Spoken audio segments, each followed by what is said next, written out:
জয় Brazil সবাইকে।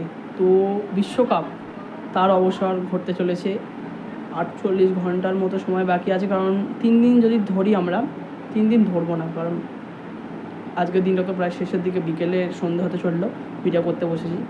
তো সেটা বড় কথা নয়, বড় কথা হচ্ছে বিশ্বকাপ 2026, যেটার অপেক্ষা করছিলাম আমরা 4 বছর ধরে। এই জার্সিটার হেক্সা মিশন, যেটার জন্য ব্রাজিল সকল ফ্যান্সরা অপেক্ষা করে আছে। বিশ্বতে আমরা জানি ব্রাজিলের কতটা ফ্যান্স আছে, সকলে অপেক্ষা করে আছে। সেই অপেক্ষার অবসর ঘটতে চলেছে, কিন্তু 48 ঘন্টার মতো সময় ধরে চলছে, আমরা বাকি আছে। তো হেক্সা মিশন কমপ্লিট করতে গেলে জানি এইবারে সবচেয়ে বড় বিশ্বকাপ, 3 দেশ প্রথমবার আয়োজিত করছে, 48টা দল। আমরা জানি USA, মেক্সিকো, কানাডা, 3জন কিন্তু এইবারে বিশ্বকাপ যৌথভাবে আয়োজন করতে চলেছে।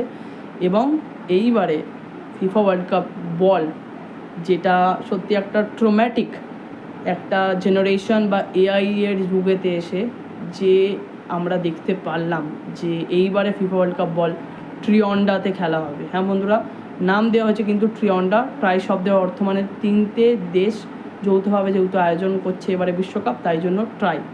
এবং তার চেয়ে বড়ো কথা হচ্ছে যে এইবারের বিশ্বকাপে কিন্তু যে ফুটবল আছে, সেই ফুটবলের ভেতরে হাওয়া থাকবে না, রেফারি চেক করবে যে চার্জ আছে কি। হ্যাঁ বন্ধুরা, এতটাই টেকনোলজি আমাদের উন্নতি হয়েছে, যার কারণে কিন্তু চার্জের ফুটবল দিয়ে কিন্তু খেলা হবে এবারে বিশ্বকাপ।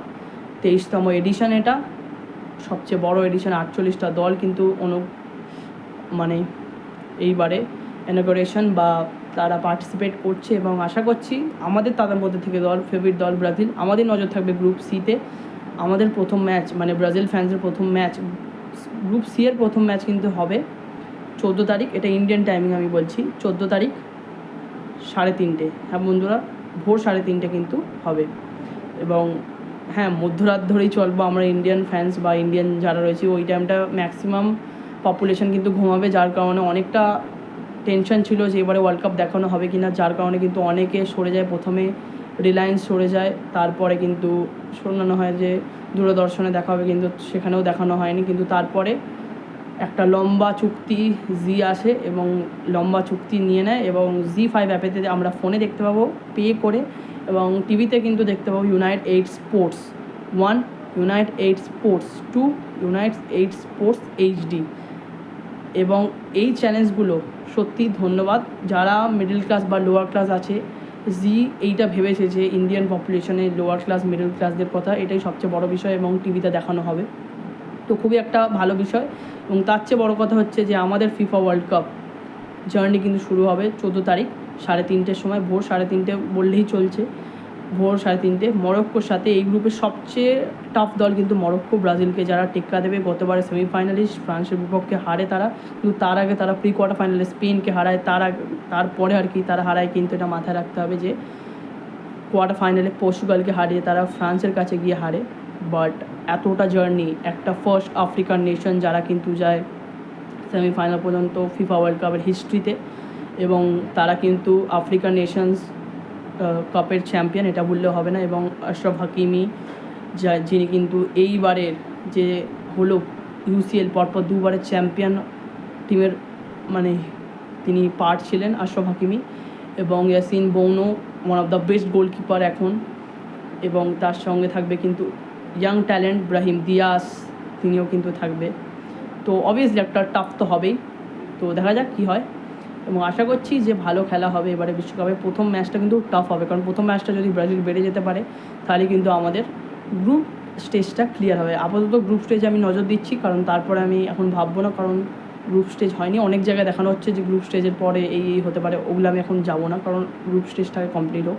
প্রথম ম্যাচ মরক্কোর সাথে 14 তারিখ, এবং তারপরের ম্যাচ হচ্ছে কিন্তু 21 তারিখই হচ্ছে, 20 তারিখ দেওয়া আছে। 21 তারিখ ইন্ডিয়ান টাইমিং আমি বলছি, হাইতির সাথে, যেটা কিন্তু আমাদের টাইমিং হচ্ছে 6:30, যেটা কিন্তু একটু বেশি পপুলেশন দেখতে পাবে। কারণ তারপরে ম্যাচটা যেটা হবে 26 তারিখ, সেটা কিন্তু স্কটল্যান্ডের বিরুদ্ধে, আন্ডারডগ টিম স্কটল্যান্ড, কিন্তু তারা যে কোয়ালিফাইং রাউন্ড, সেখানে কিন্তু তারা অসাধারণ পারফরমেন্স দেয়। এবং বড় নাম অ্যান্ডারসন আছে, সেখানে আছে ম্যাকটমিনে, ম্যাককেন আছে। তো একটা টাফ টিম, আন্ডারডগ টিম। এবং তাদের সাথে কিন্তু 26 তারিখ আবারও 3:30 সময় ম্যাচ হবে। ব্রাজিলের ম্যাচগুলো গ্রুপ স্টেজে কিন্তু সকালের দিক করে নেই, মানে ইন্ডিয়ান টাইমিং আমরা খুব একটা দেখতে নাও পারি, কারণ মধ্যরাতে খেলা আছে। তো ঠিক আছে, কোনো ব্যাপার না, আমরা তো ব্রাজিল ফ্যান্স, আমাদের তো দেখতেই হবে।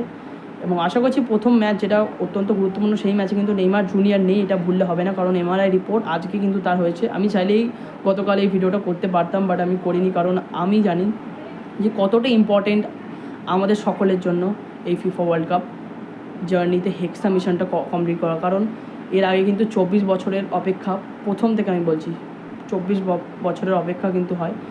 সেখানে কিন্তু মানে ব্রাজিলের রেকর্ড 28 বছর ট্রফি ছাড়া, তারপরে কিন্তু জিতেছে, এটার লম্বা রেকর্ড, এবং সেকেন্ড রেকর্ড 24 বছর কিন্তু।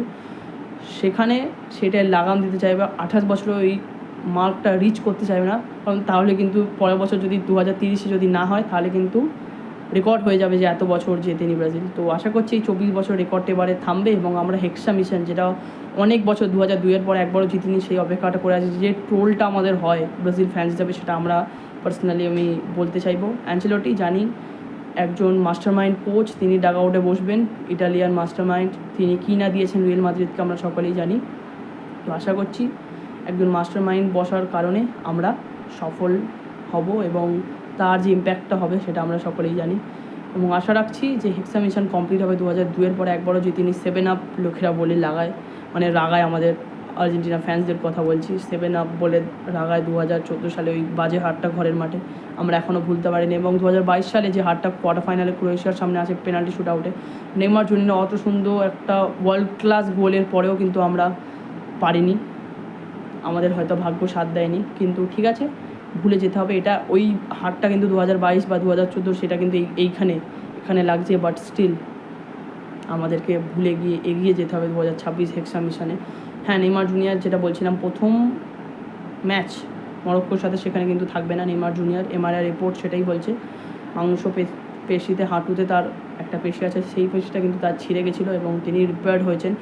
তার যে আগ্রহ, তিনি যেভাবে ফিটনেস দেখাচ্ছেন, নিজের ওয়ার্ক করছেন নিজের ফিটনেসের ওপরে, সেটা কিন্তু বোঝা যায় নেইমার জুনিয়র তৈরি। এবং হাইতি ম্যাচে হয়তো তিনি থাকবেন, হ্যাঁ মরক্কো ম্যাচে থাকবেন কি না, সেকেন্ড হাফে খেলাবেন, স্টার্টিংয়ে তো তার চান্স থাকবে না, বাট সেকেন্ড হাফে খেলাবেন কি না এটা কিন্তু অ্যাঞ্চেলোটির উপর ডিপেন্ড করছে। কিন্তু আমার মনে হয় যে সেলেসাও ডাগ আউট বা সেলেসাও ম্যানেজমেন্ট, তারা কিন্তু অতটা ভাববে, কারণ নেইমার জুনিয়র তাকে নিয়ে খুবই ক্রিটিক্যাল তারা রয়েছে, এবং তারা চায় যে রেস্ট দেবো হাইতি ম্যাচ থেকে খেলাতে।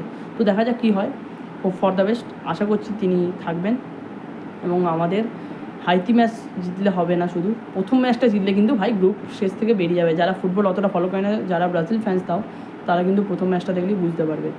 তো আশা রাখছি যে প্রথম ম্যাচটাই ব্রাজিল জিতবে, কারণ নেইমার ছাড়া রাফিনিয়া, সেখানে কিন্তু ভিনিসিয়াস জুনিয়র, মার্কুইনহাস বা গ্যাব্রিয়েল মাগালেস, তাদের মতো প্লেয়ার রয়েছে, বড় বড় তারকা রয়েছে। তো আশা করছি ভালো ম্যাচ হবে একটা। তো প্রথম ম্যাচেই জয় কতটা দরকার আমরা সকলেই জানি, আশরাফ হাকিমি, ইব্রাহিম দিয়াসের দল। তো হোপ ফর দ্য বেস্ট।